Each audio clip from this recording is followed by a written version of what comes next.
صحابی ہے مدنی کریم صلی اللہ تعالی علیہ وسلم کا، ساری رات کروٹیں بدلتا ہے. صبح ہوئی بیٹی نے پوچھ لیا ابا جان میں ساری رات دیکھتی رہی آپ کو نیند نہیں آئی، کیا کوئی تکلیف ہے؟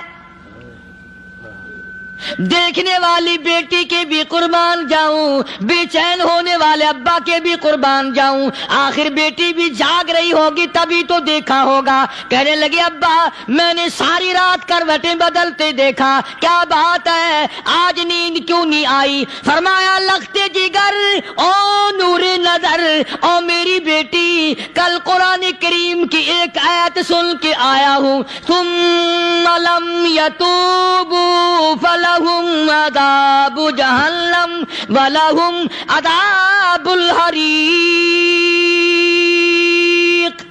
او میری بیٹی جس نے قرآن کریم کے ذریعے جہنم کی خبر سن لی ہو، جہنم کے انگاروں کی خبر سنی ہو، جس نے جہنم کی تباہ کاریاں سن لی ہو، او میری بیٹی نیند کیسے آئے، کیسے نیند آئے؟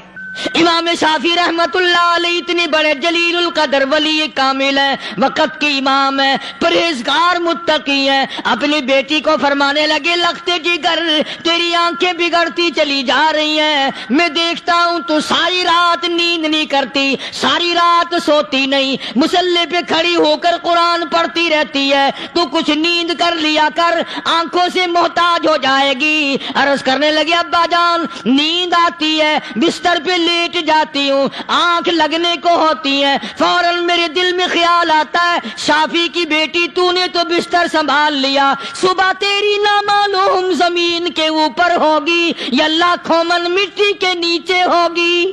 پھر میری نیند اکھڑ جاتی ہے، پھر کھڑی ہو کر خدا کا قرآن پڑھتی ہوں. وہ ساری رات قرآن پڑھا کرتے تھے، اور بدقسمت قوم تمہیں صبح اٹھ کر قرآن کا سپارہ پڑھنے کی توفیق نہیں. تو اللہ پاک جل شانہ نے فرمایا میرے بندے ہر حال میں ڈر، ہاں تیری ساری چلاکیوں کو میں جانتا ہوں، تیری ساری ہوشیاریوں کو میں اچھی طرح جانتا ہوں. فرمایا وہ دن دور نہیں، آیا وقت قیامت کا، آیا، کوئی کسی کے کام نہیں آئے گا. فرمایا ان وعد اللہ حق فلا تغرنکم الحیات الدنیا. دنیا نے پھنسا لیا، چہل پہل میں پھنس گئے، اس کے رنگ روغن میں لگ گئے، اس کی زیب و زینت میں لگ گئے. رات اسی کی سوچ ہے، دن میں اسی کا فکر ہے، اور مرنے کا کسی کو بھی فکر نہیں.